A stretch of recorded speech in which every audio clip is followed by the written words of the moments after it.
Oke, kita masuk di materi kimia dasar bab 1 yaitu materi dan perubahan. Pertama, ilmu kimia. Apa itu ilmu kimia? Ilmu kimia adalah ilmu pengetahuan alam yang mempelajari sifat, penyusunan, komposisi, dan perubahan zat serta energi yang menyertainya. Jadi, ilmu kimia itu istilahnya dia mempelajari tentang suatu zat dan perubahannya. Jadi, mempelajari suatu zat dan juga perubahannya. Oke. Apa itu materi atau zat? Materi atau zat adalah sesuatu yang mempunyai massa dan menempati ruang. Jadi, kimia itu mempelajari sesuatu yang mempunyai massa dan menempati ruang. Misalnya, kita punya air. Air adalah sesuatu yang memiliki massa dan menempati ruang. Nah, kita mempelajari kimia itu artinya kita mempelajari sifat-sifat air, perubahan air, apakah air itu bisa direaksikan dengan yang lain ataukah dia bisa berubah wujud, kayak gitu ya guys ya. Nah, itu semua dipelajari di ilmu kimia. Nah, berikutnya wujud-wujud zat. Ada berapa wujud zat? Ya, ada 3. Yang pertama adalah zat padat, yang kedua zat cair, dan yang ketiga zat gas. Nah, berikut adalah sifat-sifat zat.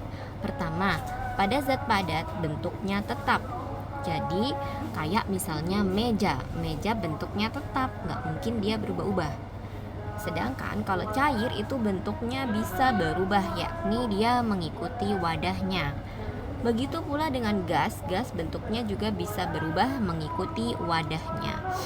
Nah, dari segi volume zat padat itu volumenya tetap, jadi ya tetap segitu, nggak mungkin tiba-tiba volumenya berkurang atau tiba-tiba zatnya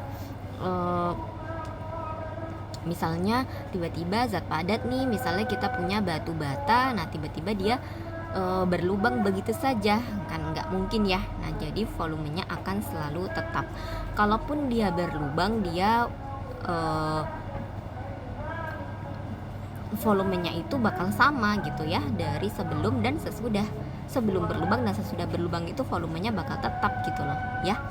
Nah, begitu juga dengan zat cair juga sama, volumenya bakal selalu tetap. Kalau gas, volumenya itu mudah berubah. Kenapa bisa mudah berubah? Karena dia dari segi partikelnya dia mudah bergerak. Jadi mereka mudah banget bergerak. Sehingga ketika ada sedikit celah saja maka dia bisa pergi gitu ya, bisa bergerak keluar lewat celah tersebut sehingga volumenya akan mudah berubah. Nah, untuk massa jenisnya pada zat padat itu besar. Ya, massa jenis zat padat besar dikarenakan zat padat itu dia kalau dari segi penimbangan dia cenderung lebih besar, atau partikelnya kan padat. Ibaratnya kayak bedak ya. Bedak itu kan ada bedak padat, ada bedak tabur. Nah, kalau kita timbang tentu bedak padat lebih berat daripada bedak tabur dengan ukuran yang sama nih ya. Tentu yang padat lebih berat. Kenapa? Karena molekulnya memadat. Jadi karena molekulnya tuh rapat gitu ya guys. Jadi kalau ditimbang tuh dia bakal lebih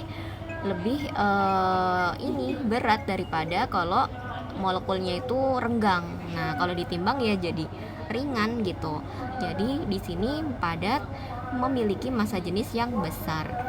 Begitu juga dengan yang cair dan juga gas. Kalau gas berarti dia massa jenisnya kecil karena molekulnya yang sangat renggang. Nah, kalau cair dia sedang karena memang molekulnya itu tersusun, nggak yang terlalu renggang, nggak juga yang rapat gitu guys ya. Oke. Kemudian tidak dapat mengalir. Dari segi mengalir atau tidak, zat padat itu tidak dapat mengalir ya. Terus kalau zat cair itu mengalir dan gas juga sama mengalir. Nah, zat yang dapat mengalir itu kita disebut dengan fluida. Artinya fluida di dalam fluida yang kita pelajari selama di fisika itu ada 2 macam, yaitu zat cair dan zat gas. Oke. Nah, Lanjut, kita masuk di perubahan wujud. Nah, kita tadi bilang bahwa suatu zat itu ada 3 bentuk ya. Jadi ada yang bentuknya padat, ada yang bentuknya cair, ada yang bentuknya gas. Nah, mereka itu bisa berubah wujud, misalnya dari padat ke cair, atau cair ke padat, atau gas ke cair. Intinya dia bisa berubah wujud. Tentunya perubahan wujud itu tidak serta-merta terjadi begitu saja, betul ya? Tetapi apa? Tetapi dikarenakan karena adanya energi.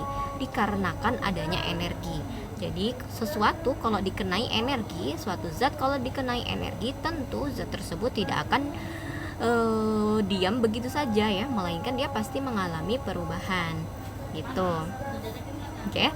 Nah, ada berapa macam perubahan? Ada 2 macam perubahan, yaitu perubahan kimia dan perubahan fisika. Nah, untuk perubahan kimia itu adalah suatu perubahan yang terjadi di mana hasilnya itu adalah zat yang baru. Ya, hasilnya itu zat yang baru. Artinya adalah bukan serta-merta bentukannya baru, bukan ya guys, tetapi zat baru yang dimaksud di sini adalah komposisinya berubah gitu. Jadi zat baru yang dimaksud di sini adalah komposisi zatnya berubah. Gitu ya. Misalnya yang awalnya itu H2O berubah jadi H2O2. Nah, kayak gini. Ini namanya menghasilkan zat baru gitu ya, guys ya. Oke. Nah, dan ciri-ciri berikutnya adalah tidak bisa kembali ke semula. Jadi bentukannya itu nggak bisa balik lagi. Contoh, besi berkarat. Ya, besi berkarat, besi itu kan aslinya Fe. Nah, kalau dia udah berkarat dia jadinya FeO. Nah, ini bentuk oksidanya ini adalah karat. Yang artinya kan dari segi rumus ya sudah beda gitu ya, makanya dia dikategorikan sebagai sifat kimia. Perubahan kimia. Nah, berikutnya nasi yang basi. Nasi yang basi juga sama.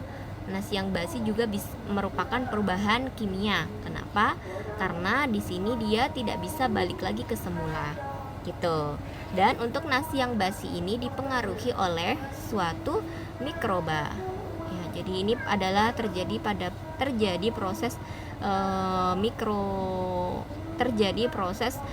mikrobiologi ya di sini ya, akan membentuk nasi yang basi.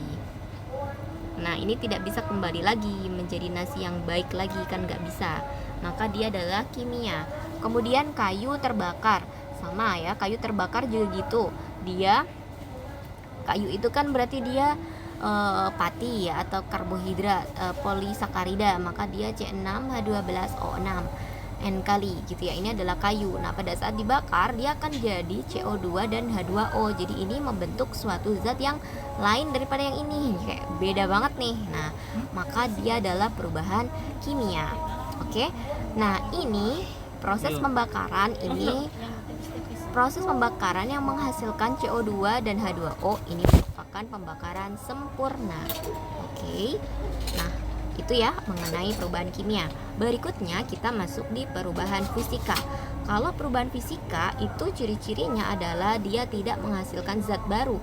Artinya bukan berarti bentukannya baru, bukan juga ya guys ya, tapi tidak menghasilkan zat baru ini artinya komposisinya tetap sama gitu dari sebelum dan sesudah.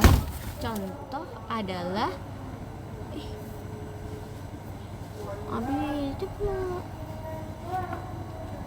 contohnya di mana ditaruh.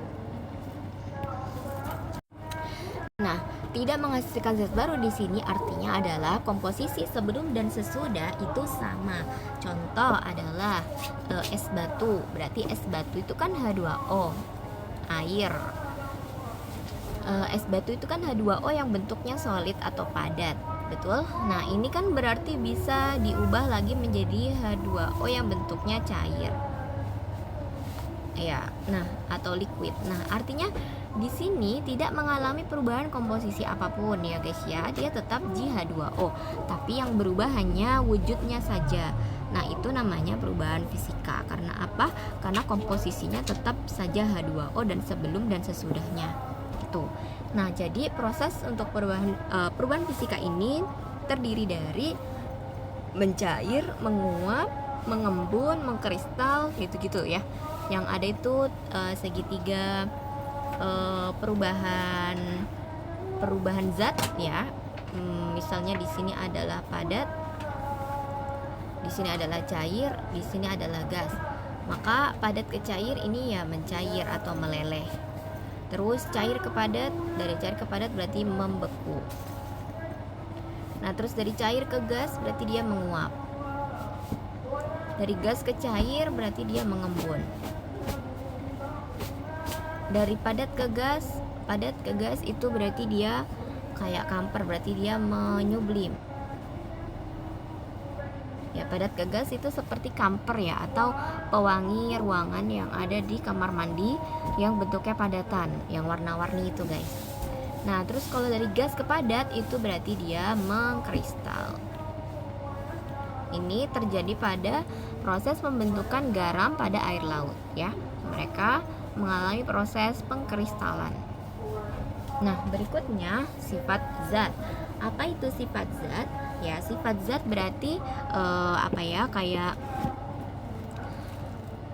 ciri-ciri yang melekat pada suatu zat, yaitu namanya suatu sifat ya.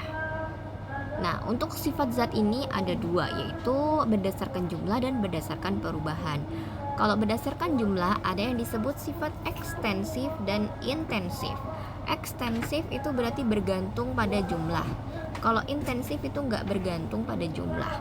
Ekstensif yang bergantung pada jumlah nih, contohnya massa, volume, kelarutan, massa jenis. Nah, itu semua bergantung pada jumlahnya. Artinya adalah misalnya aku punya gula 10 gram sama gula 50 gram, tentunya dari segi massa bakal berubah tergantung ukurannya. Kalau sedikit ya berarti 10 gram anggapannya ya. Kalau agak banyak ya 50 gram. Artinya nilai massanya bisa berubah-ubah bergantung pada jumlahnya. Volume juga gitu. Volume juga berubah-ubah ya, bergantung pada jumlahnya. Kalau sedikit ya mungkin volumenya cuma 10 mili. Kalau banyak ya mungkin sampai 100 mili. Jadi berubah-ubah, oke? Kelarutan juga gitu.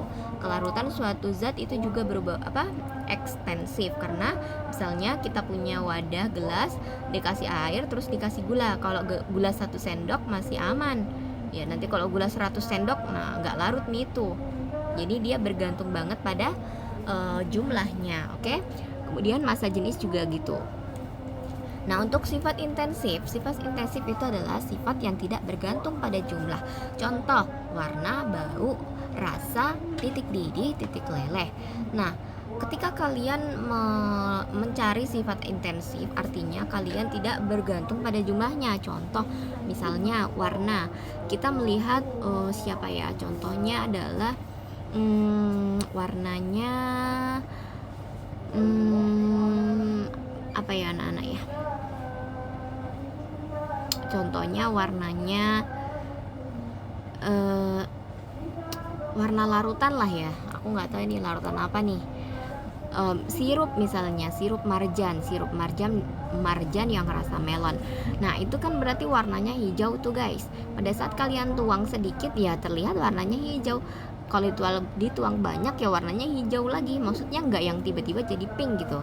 Kalaupun hijaunya satunya kayak agak memudar karena mungkin kesedikitan ya, atau hijaunya satunya lagi agak pekat ya, tapi kan tetap hijau gitu guys, tidak yang berubah warna gitu ya. Nah, itu namanya sifat intensif. Jadi mau sedikit mau banyak teramatinya sama gitu. Rasa juga gitu ya, rasa sirup marjan, rasa melon. Nah, kalau kita cicipin sedikit sama cicipin banyak rasanya sama ya, bakal rasa melon gitu ya. Bau juga gitu. Titik didih, titik leleh juga gitu ya. Jadi titik didih dan titik leleh ini ketika kita ukur pada saat kita menggunakan sampel sedikit maupun sampelnya banyak, mendidih dan melelehnya memiliki suhu yang sama ya. Kalau air ya mendidih selalu di suhu 100, nggak peduli dia sedikit atau banyak gitu. Kalau sedikit ya tetap 100 suhunya guys. Kalau banyak ya 100 juga. Yang membedakan apa? Yang membedakan ya waktu untuk mendidihkannya gitu. Tapi kalau dari segi suhu sama gitu ya. Meleleh di suhu 0 derajat sama semua ya gitu. Nah, berikutnya adalah berdasarkan perubahan. Berdasarkan perubahan ada dua, yaitu ada sifat fisik dan sifat kimia. Kalau sifat fisik ini sifat yang berhubungan dengan fisik atau tampilan dari suatu zat, gitu ya. Dan ini ceritanya sifatnya dapat teramati tanpa mengubah susunannya. Jadi kayak kita nggak usah mengubah dia jadi bentuk lain. Contoh pengamatan warna. Warna kan kita bisa mengamati tanpa kita mereaksikan dia dengan zat lain dulu baru kelihatan warnanya, kan enggak ya. Jadi warna tuh ya langsung kelihatan gitu. Bentuk juga sama, langsung kelihatan. Bau juga langsung kecium ya. Kelarutan juga langsung kelarutan juga bisa langsung diamati karena tinggal dicelupin aja ke dalam air gitu. Dan rumusnya ya nggak berubah gitu kan, cuma di dalam air ya kan. Kalau dalam air tuh nggak tidak terjadi reaksi kimia yang ini anak-anak ya, tidak terjadi reaksi kimia, jadi kategorinya masuk di sifat fisik. Massa jenis juga gitu, ini tinggal ditimbang-timbang saja. Nah, penimbangan juga masuk fisika, kita nggak membutuhkan zat lain untuk bisa ditimbang gitu kan, enggak ya. Oke, terus titik didih atau titik leleh juga sama. Ini tadi ya, titik didih atau titik leleh kita nggak membutuhkan zat lain baru kelihatan titik didih titik lelehnya gitu, tapi kita cuma memerlukan pemanasan saja gitu, jadi aman ya gitu. Terus kalau sifat kimia ini sifat yang berhubungan dengan interaksi zat dengan zat lain.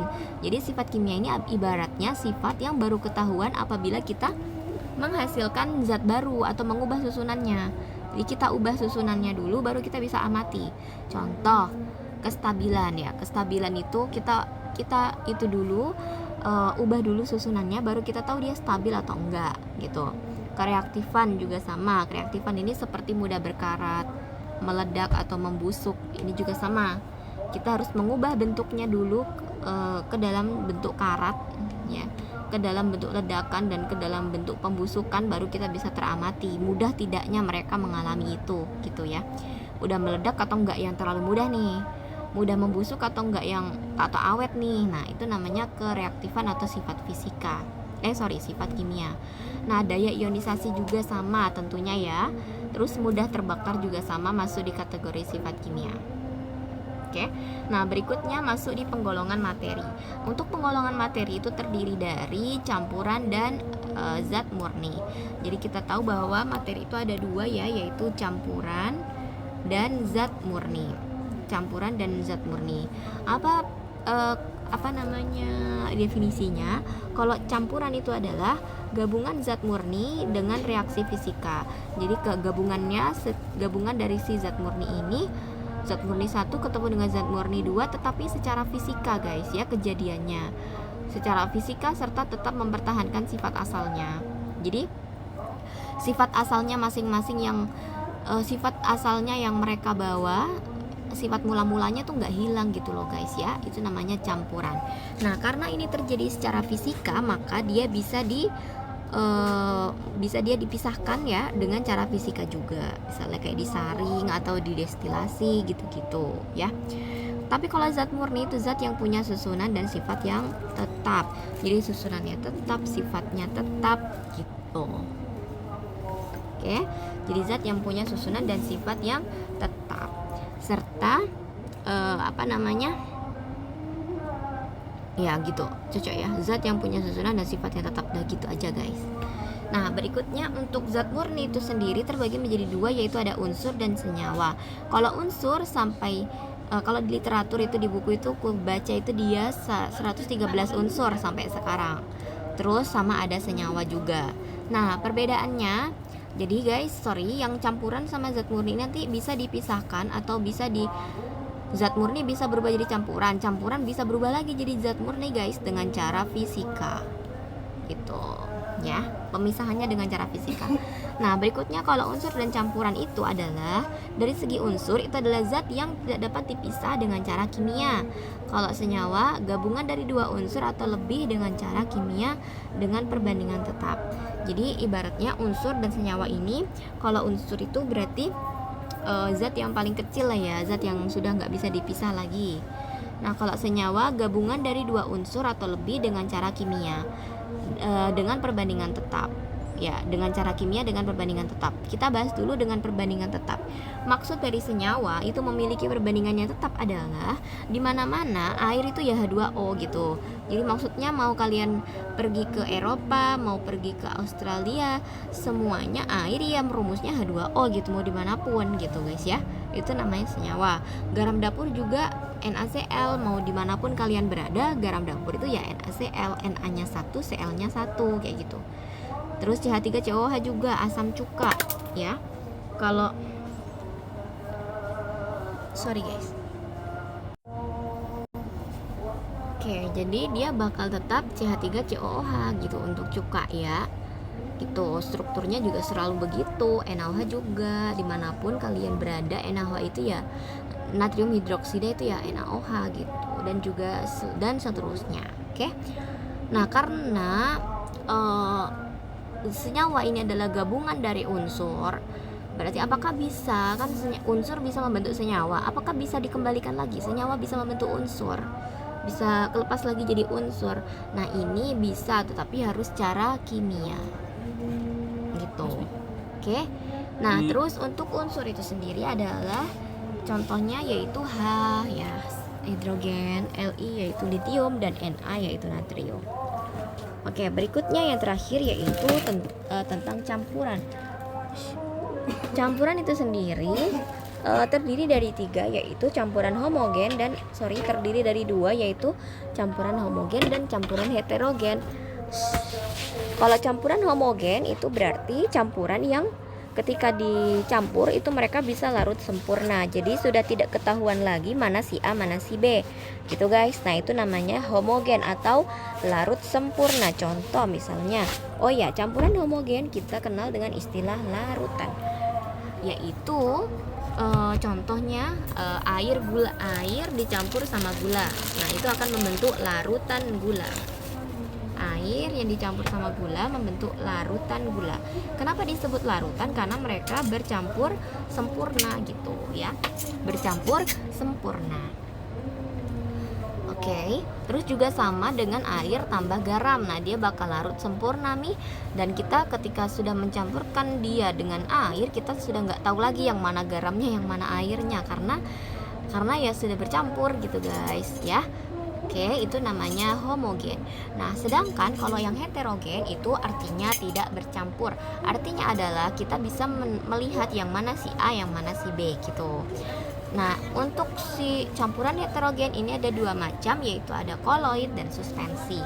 Kalau koloid itu contoh dia itu si A sama si B-nya itu nggak terlalu kelihatan guys, tapi dia tuh keruh gitu, bukan yang jernih. Kalau larutan kan jernih nih. Nah, kalau koloid itu meskipun nggak terlalu kelihatan yang mana si A, yang mana si B, tapi dia keruh gitu. Contohnya santan ya, santan itu kan keruh. Terus susu juga keruh, tapi kita nggak yang terlalu bisa bedakan yang mana airnya, yang mana santannya kayak gitu, atau yang mana airnya, yang mana susunya. Kita nggak terlalu bisa bedakan kecuali kalau kita diamkan ya, misalnya kita diamkan 2 hari atau misalnya 5 jam. Nah, itu sudah mulai bisa kelihatan heteronya atau si A dan si B-nya gitu. Oke.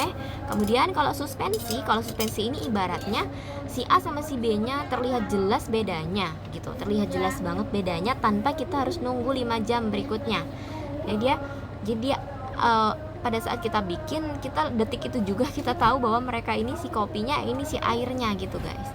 Ya, itu namanya suspensi. Jadi dia tidak bercampur, betul-betul tidak bercampur. Oke. Contohnya adalah air sama kopi dan juga air sama pasir. Oke, anak-anak. Mereka ini campuran, ingat, bisa diubah menjadi zat murni atau zat penyusunnya dengan melalui proses fisika ya, dimana proses pemisahannya itu ada di slide berikutnya ya. Ini ku jelaskan di video berikutnya saja.